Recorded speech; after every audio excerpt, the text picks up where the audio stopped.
Narumi Gen is the captain of the 1st Division. He is the 7th generation captain and is regarded as the strongest warrior in the defense force. Narumi primarily uses 3 main weapons. His first weapon is the GS-3305, a hybrid weapon with a blade longer than his own height. It's so powerful that a single shot can blow away a giant kaiju. In addition, Narumi employs a combat style called Jukenjutsu, a fusion of slashing and shooting, which includes techniques such as explosive shot, ember fire, thunderfall, circle, spin, and Nanatsu Saya. Among them, Nanatsu Saya is powerful enough to destroy even classified kaiju. This technique has left fans in awe. Even I wanted to shout Nanatsu Saya when I saw him unleash it. His second weapon is the RT-1, a contact lens made from the retina of Kaiju No. 1 in Japan.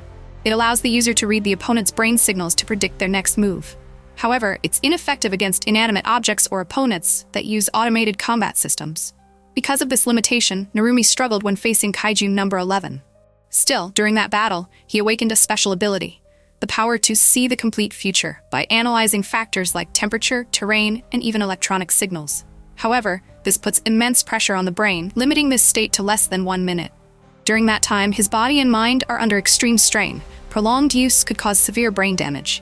His third weapon is the Numbers Combat Suit, made from the body of a classified kaiju. It's his main battle gear, with RT-1 units installed on both arms and legs to enhance power output. Narumi is considered the strongest warrior in the defense force. However, when examining individual skills, Hoshina Souichirou is the top expert in close-quarters combat, while Mina reigns supreme in long-range attacks. So what sets Narumi apart? The defense force has a detailed performance evaluation system, covering everything from small kaiju extermination to sniping and more. Narumi once ranked first in every category. Later, Hoshina and Ashiro began surpassing him in certain areas, which led to each of them being considered the strongest in their respective specialties. Even so, Narumi is still acknowledged as the overall strongest because he belongs to an elite group of all-rounders, exceptionally skilled in every area. For example, while Hoshina may be superior in close combat, he isn't as good with firearms. Narumi, on the other hand, excels in both swordsmanship and shooting. That's why he's recognized as the most complete warrior and fully deserving of his position as the captain of the 1st Division. Shinomiya Isao was the 6th generation captain of the 1st Division and also served as the commander-in-chief of the defense force. He was Narumi's predecessor. His weapon was the FS-12, a mechanical arm capable of generating powerful shockwaves upon impact. He also wore Numbers No. 2, a combat suit made from the body of Kaiju No. 2. In the story, he only appears in 2 battles, against Kaiju No. 8 and No. 9, so it's hard to fully assess his true strength. However, the fact that an older man could still fight evenly with classified kaiju is already an incredible feat. He was once praised as the strongest, and it's clear he was no ordinary soldier. Shinomiya Isao is the father of Shinomiya Hikari and the husband of Shinomiya Hikari. Although he seemed strict with his daughter, it was actually a form of tough love, discipline born from care. Currently, Narumi is regarded as the strongest, but in the past, that title belonged to Isao. When he was still captain, he expelled Narumi from the team 8 times, for reasons like being late, skipping training, breaking rules, and disobeying orders. Truthfully, Narumi used to be quite the troublemaker. Even now, he treats the captain's office like his personal room and does almost nothing besides fighting. Without Vice Captain Nagakawa's support, he probably would have become a NEET long ago. The only person who recognized Narumi's potential from the start was Shinomiya Hikari. He held Narumi in high regard and was even worried by how fast he was growing. Isao was a man of strict routines and principles, so Narumi's arrival disrupted his rhythm like a gust of wind. Even though Isao was the strongest at the time, he felt enough pressure from Narumi to train even harder. Perhaps out of pride, or perhaps because he wanted to be a role model for Narumi to follow. In reality, Narumi challenged Isao many times in areas like weightlifting, martial arts, and judo, but lost every single time. These weren't just acts of rivalry. They reflected Narumi's determination to surpass the ideal figure he saw in Shinomiya. Despite his rebellious nature, Narumi has always trained seriously toward that goal. Shinomiya, though quiet and stern in appearance, was in truth a man who inspired the next generation in his own silent way. Jura Igarashi is the captain of the 2nd Division. Jura is a tall, physically strong woman with long pink hair tied in a ponytail and striking purple eyes framed by thin, wet, lightning-shaped eyebrows. Her face often carries an angry, stern expression, accompanied by a smile that reveals her braced teeth. Although little is known about her, she doesn't seem to get along well with Narumi. When Igarashi commented on Narumi's attitude, he immediately fired back with a sharp retort, sparking a heated argument. It appears that Narumi isn't particularly well-liked within the defense force. As for Igarashi, her fiery reaction to being provoked reveals her hot temper, while her line, "You're getting sloppy," suggests she's a serious person who prioritizes discipline above all else. Shinomiya Hikari was the former captain of the 2nd Division and Igarashi's direct predecessor. She was the wife of Shinomiya Isao and the mother of Kikoru, truly a power couple among humankind.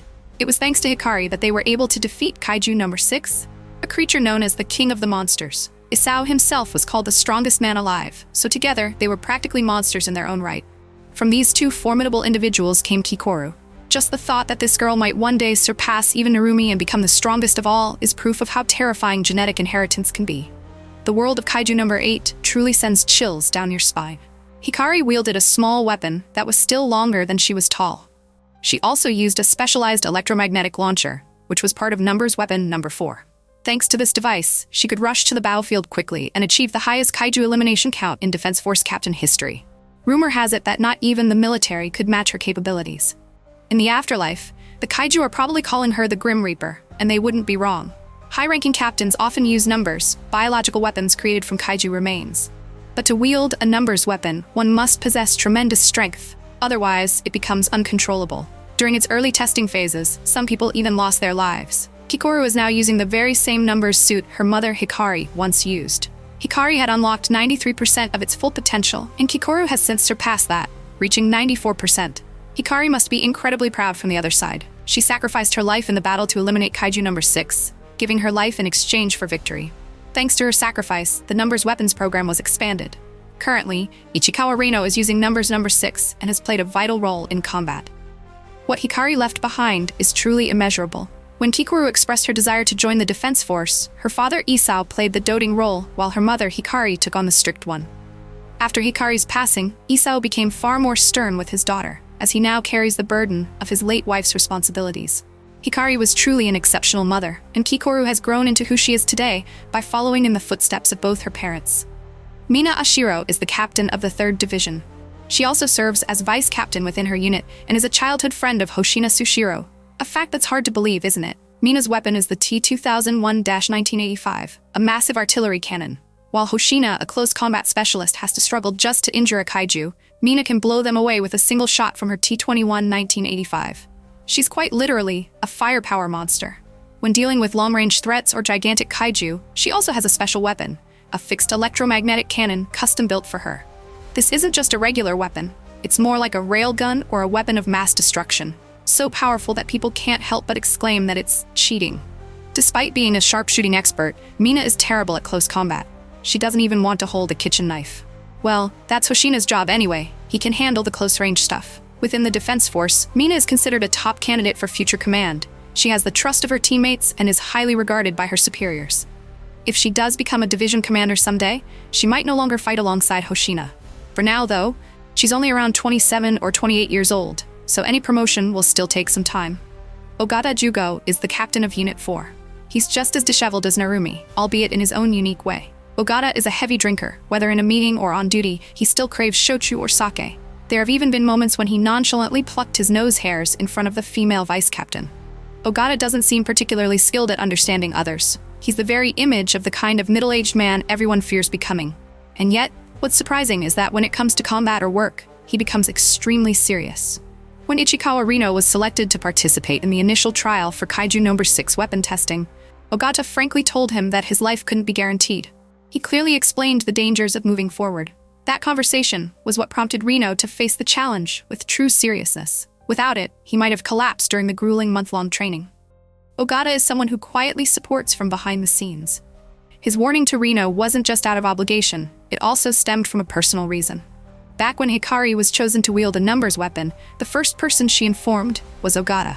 Though he has yet to be shown in actual combat, and thus his weapon remains unknown, it is confirmed that Ogata belongs to a rare group called Instant Adapters, individuals of which only 3 have ever appeared in the history of the Defense Force. These are people with a unique brain structure that prevents them from maintaining a fully released state for long periods. Their average release rate is only around 20 to 30%, comparable to that of regular squad members. However, in the moment of attack, they can surge to over 80%, a power level equivalent to that of a unit captain. This ability to reach captain-level strength in a single moment makes them incredibly formidable. If they can master that power, they may even surpass Reno, who currently wields a numbers weapon. It's fascinating that someone as sloppy-looking as Ogata possesses a power that only shines in a single moment, perfectly reflecting his personality. Even more surprising is that Furuhashi Haru is also an instant adapter. He once reached an 88% release rate and took down a major kaiju. If Haru is that strong, then Ogata, with his greater experience, is likely even more powerful. Who knows, perhaps in the future, Ogata will be the one to bring down a classified kaiju. That's something worth looking forward to. Finally, let's take a look at Hoshina Souichirou, the older brother of Hoshina Souichirou. He is the head of the Hoshina clan and currently commands the defense force in Himeji Prefecture. While Souichirou was still just a vice captain, Souichirou had already become a division captain, proving his exceptional talent. With a fiercely competitive personality, he refused to be outshone by his younger brother in the same field.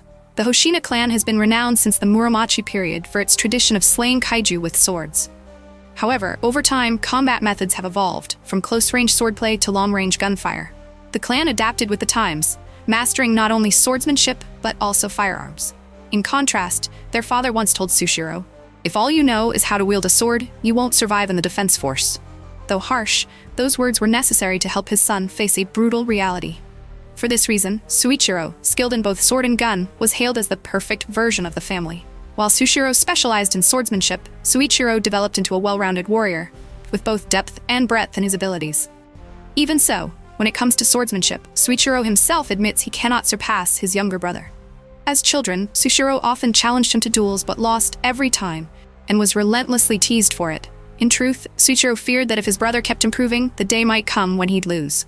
So he deliberately mocked Souichirou to discourage him from continuing, a big brother resorting to mind games just to avoid being surpassed. Truly, the characters in this series each have their own unique quirks, especially those at the captain level.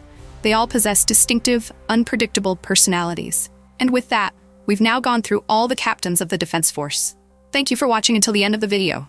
If you enjoyed this content, please like, share, and subscribe to support us. Goodbye, and see you again in the next installment.